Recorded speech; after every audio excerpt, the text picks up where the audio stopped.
Hello, this is Ugama mathematics teacher, and today we are going to discuss algebra.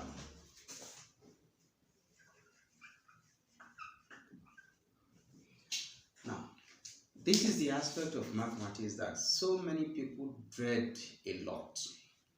But like I tell whoever cares to listen, most of the time, these things have become so dreaded simply because some of our teachers did not do what they were supposed to do. And I'll tell you why. Because algebra is the aspect of mathematics that involves the presentation of numbers with,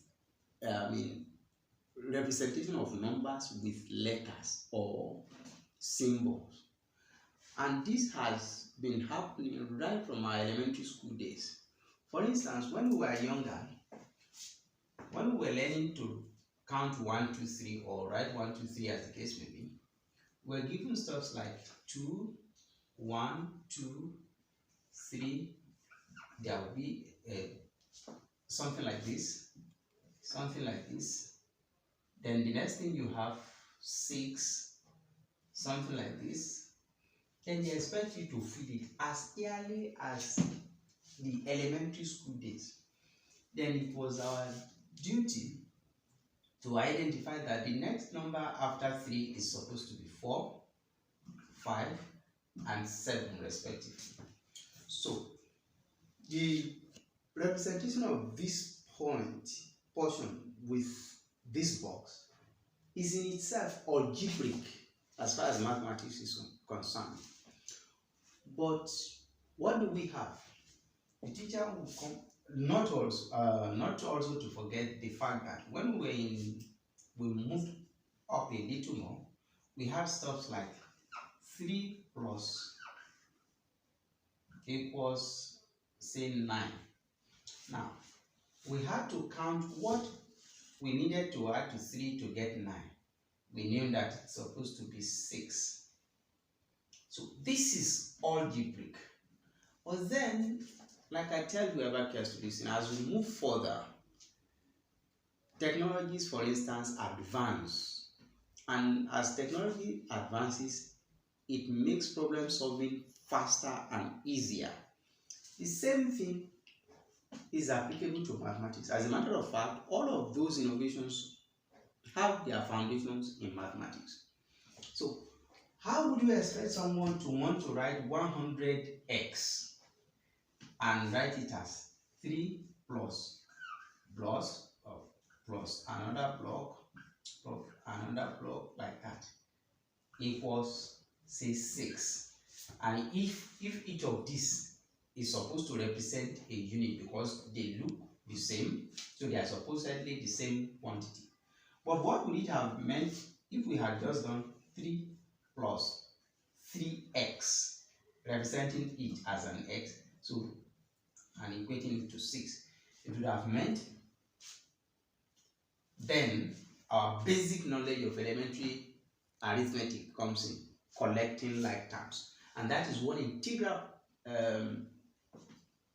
principle that must be upheld whenever any problem involving algebra is being solved. Collecting like terms. What do we mean by like term? This is an algebraic term because it has a letter with it, so to speak, but in mathematics we call it algebraic term. This is completely numeric, meaning that it's a constant, and this is also a constant. So we write it as 3x being equal to 6. Then we must understand that every time a term crosses the equality sign or inequality sign, as the case may be, the sign changes. So when this 3 crosses to this side, it becomes -3. So we now have 3x equals 3. Now, if 3 items cost 3 naira, naturally we should understand that each must cost 3 divided by 3. Therefore, x is equal to 1 in this case. So we need stuff like this in our primary 2. And if we are to continue with it, this is what we are going to have. And meaning that if we have something like 17x, we would have had to draw this, which would not make sense. And that was why it, metamorphosed to presenting unknowns with letters such as x and y. In algebra, we have expressions.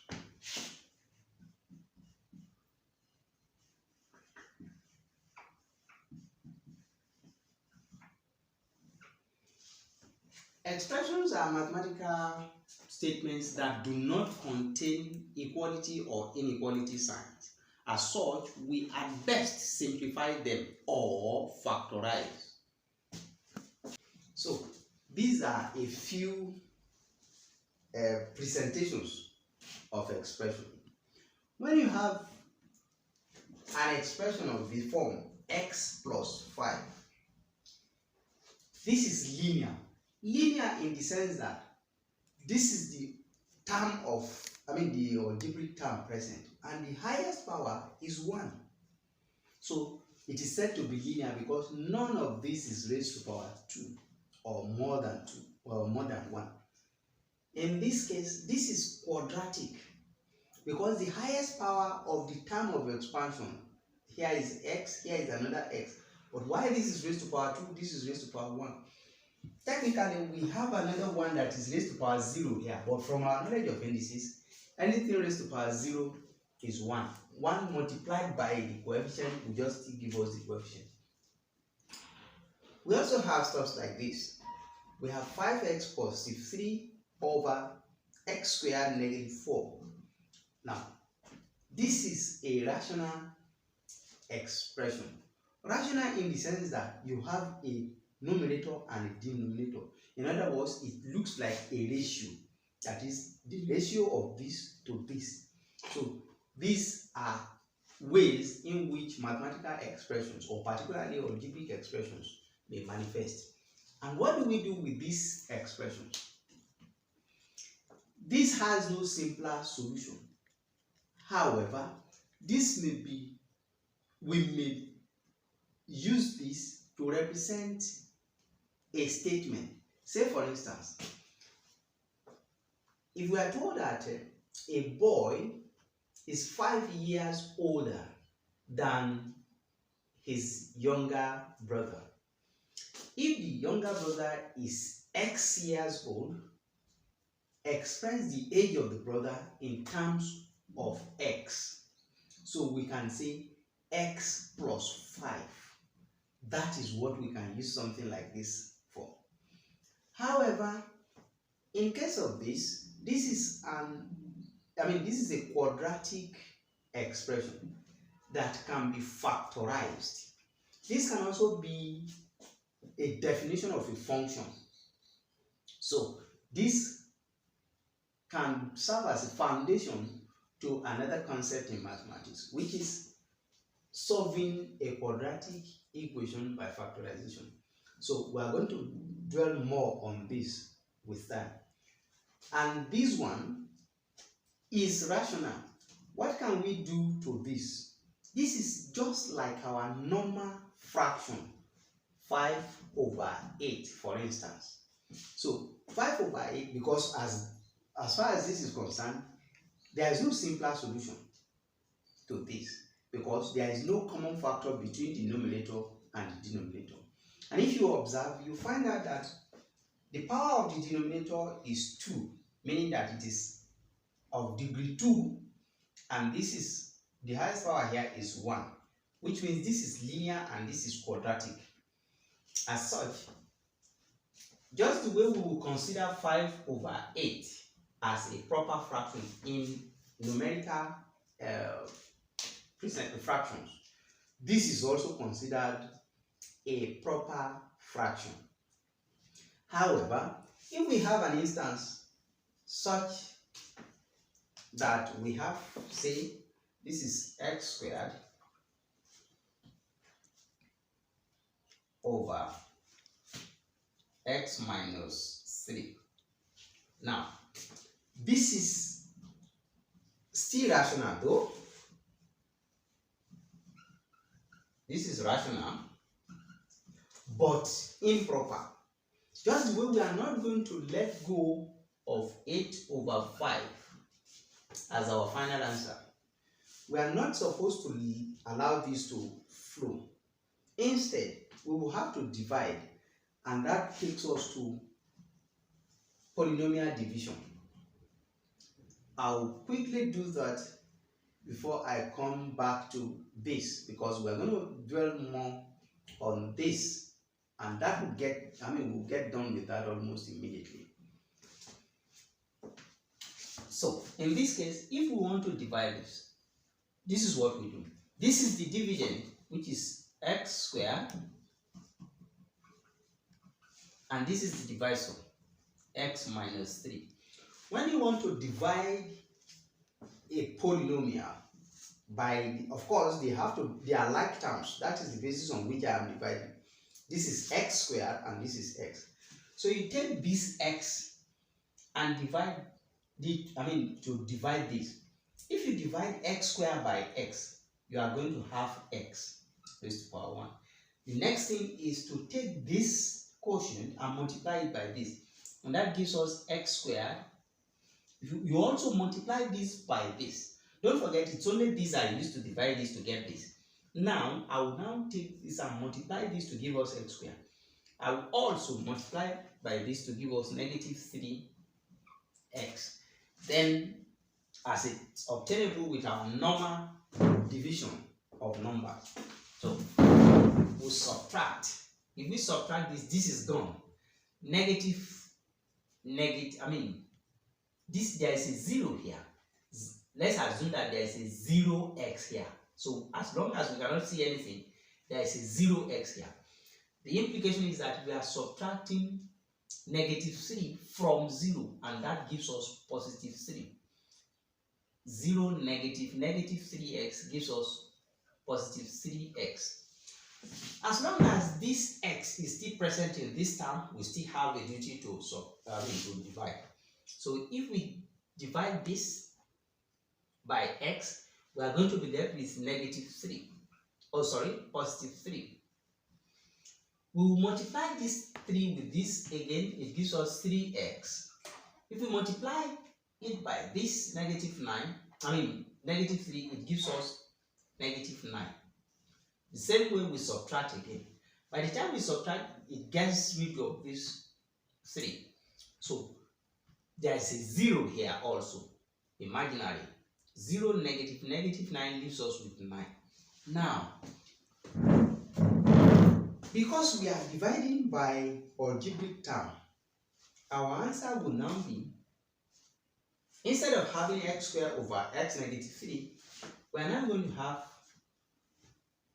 it to be x plus 3. Then this is the quotient. Now the remainder will now be 9 over x minus 3.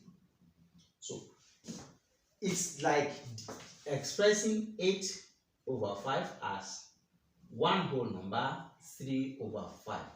So this is how far we can go with something like this. So expressions really do not pose much problems or challenge as far as mathematics is concerned, because they are somewhat limited in scope.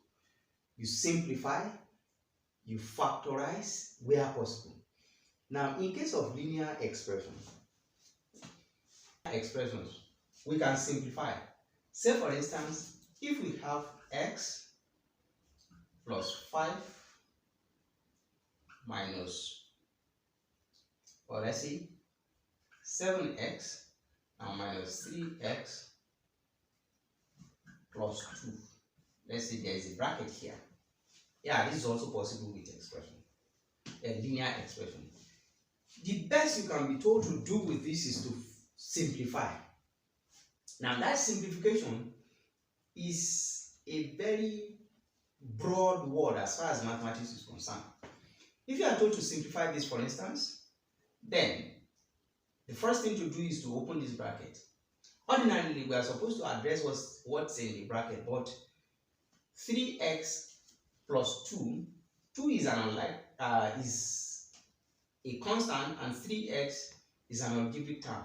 They are unlike terms, so they are going to remain like that till their kingdom comes if nothing is done. So we now have 7x plus 5.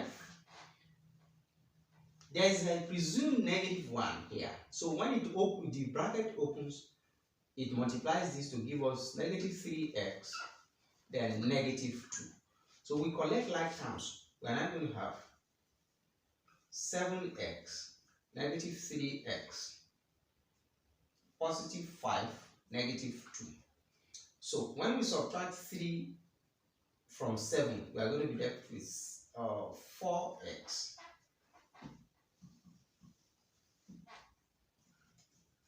4x.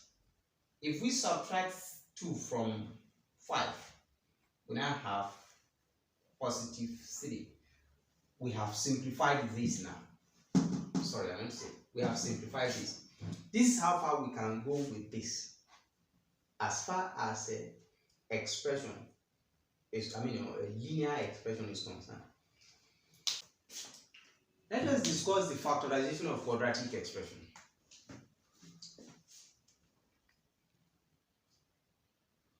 Example. Now, don't forget I said earlier that a mathematical statement that consists of no equality or inequality sign is an expression.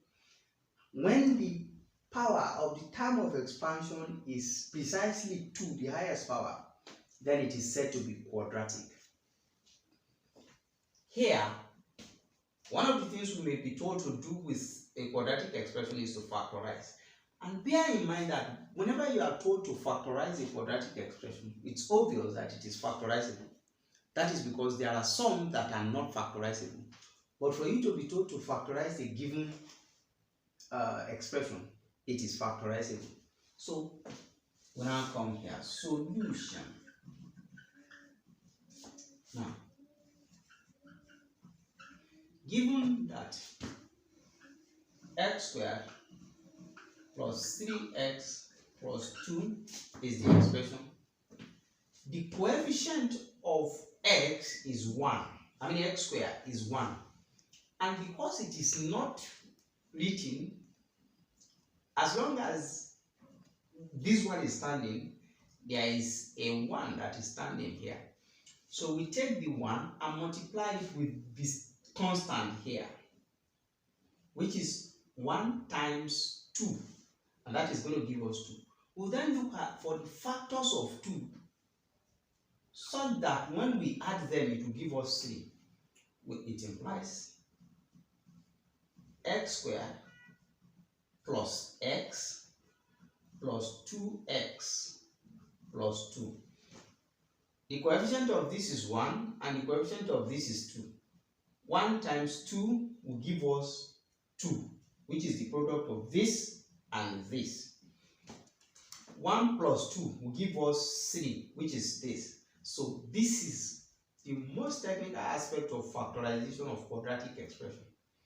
The ability to identify the two terms whose sum will give you the term here with the consideration of this symbol, this sign, and the product will give you the product of this and this, is all you need to understand how to factorize any quadratic expression. So what I encourage people to do is to put these first two terms in bracket. You identify the highest common factor between them, which is always algebraic. X is common to both.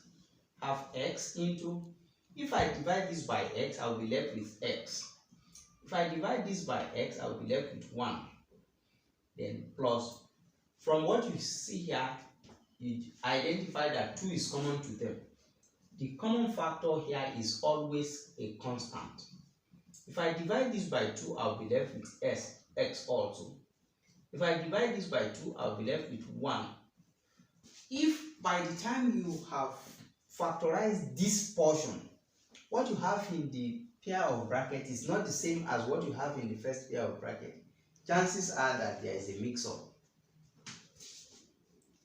So you now take this x and this alongside with the sign plus 2 into x plus 1. We just take one of this. We have completely factorized this. No simpler solution to this when it is factorization. So this is what we do when we are told to factorize a factorizable quadratic expression. Let me state also at this junction that it is not only in x. A quadratic expression may come in any variable. It may be in y, it may be in k, but the same principle is upheld. Take the coefficient of the square term and multiply it by the constant. When you get the product, look for the factor of the product obtained. In this case, it is positive 2. What are the factors of positive 2? Whose sum will be positive 3?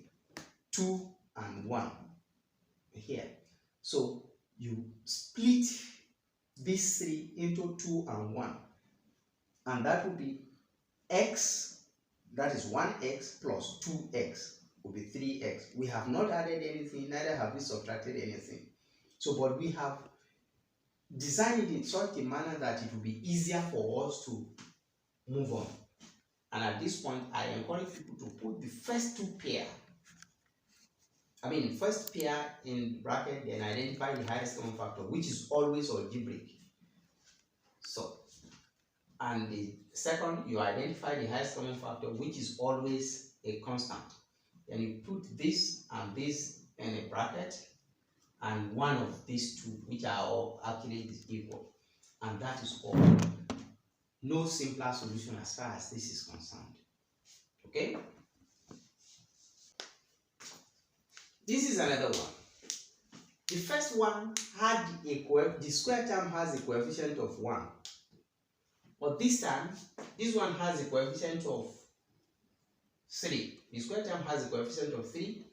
And the middle term has a negative coefficient. But don't you worry, it's still under control. Solution. So given 3x squared negative 5x positive 2, we take this the coefficient here, which is 3, and multiply it by this, which is 2. 3 times 2 will give us 6 plus 6. So we look for the factor of 6, whose sum will be negative 5. Don't forget that if we multiply negative 3 and negative 2, we are going to have positive 6. So we can simply split this 5 into negative 3 and negative 2 and put the x by the side. So we have not left anything behind. Like I did before, the highest common factor between 3x squared and negative 3x is 3x. So we are left with x negative. If we divide this by 3x, we are left with 1.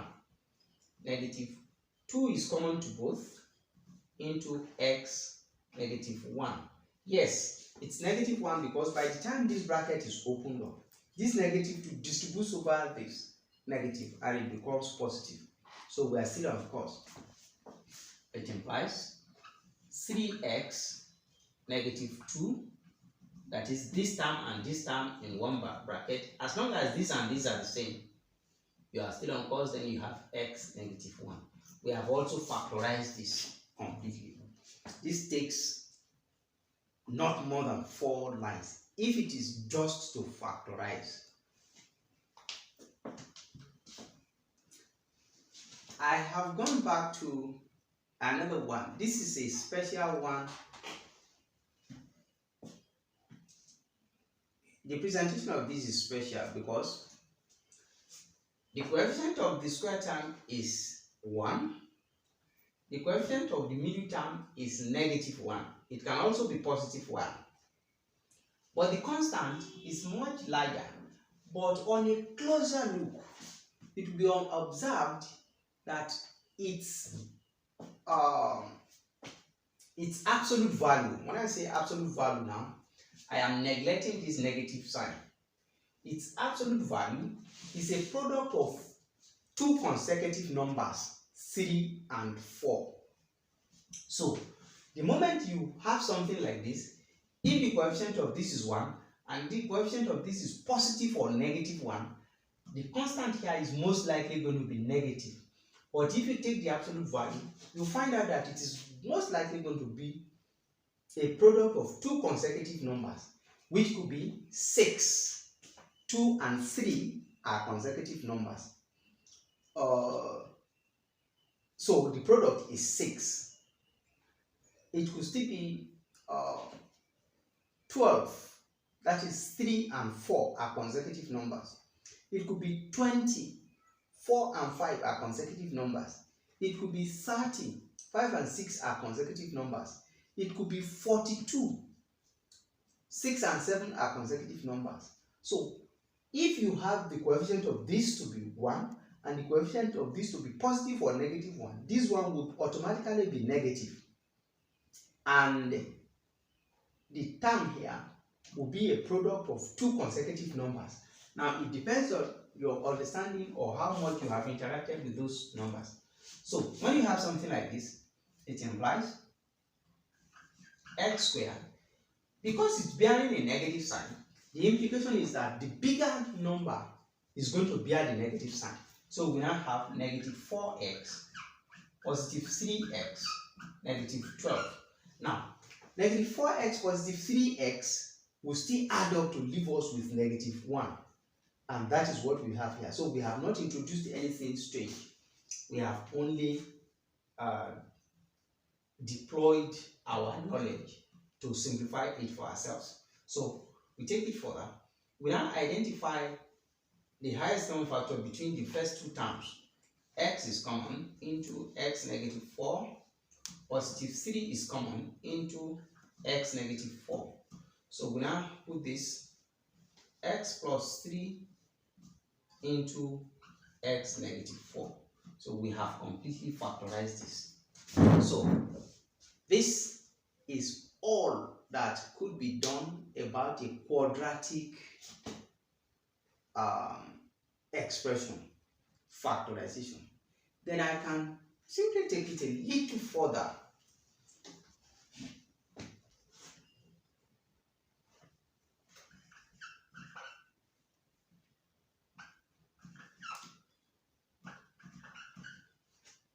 Okay, here we have a rational function whose numerator is quadratic and the denominator is also quadratic. As for the numerator, it's an algebraic identity. X plus 4 into x minus 4. That is the expansion of this all over. Then x squared. Like I said earlier, this is a product of two consecutive numbers, that is 4 and 5. But because here we have a negative sign, it means that 5 is going to bear the negative sign. So we now have negative 5x, positive 4x, negative 20. So we take it further. We already factorized the numerator x plus 4 into x minus 4 all over. X is common. X into x minus 5 plus 4 into x minus 5. So we have x plus 4 to x minus 4 all over x plus 4, that is this and this, into x minus 5. So this cancels out. The simplified version of this, therefore, implies x minus 4 all over x minus 5. This is the simplest presentation of this. So these are the things that could be done as far as algebraic expressions are concerned, particularly factorization. If it is linear, there is not much to do with linear expressions than to collect like terms and simplify. And if at the end of the day we have common factors between the coefficient of the algebraic term and the constant, then we may go ahead to factorize. That is still embedded in the word or the instruction simplify. So this is how far we can go with algebraic expressions. In the next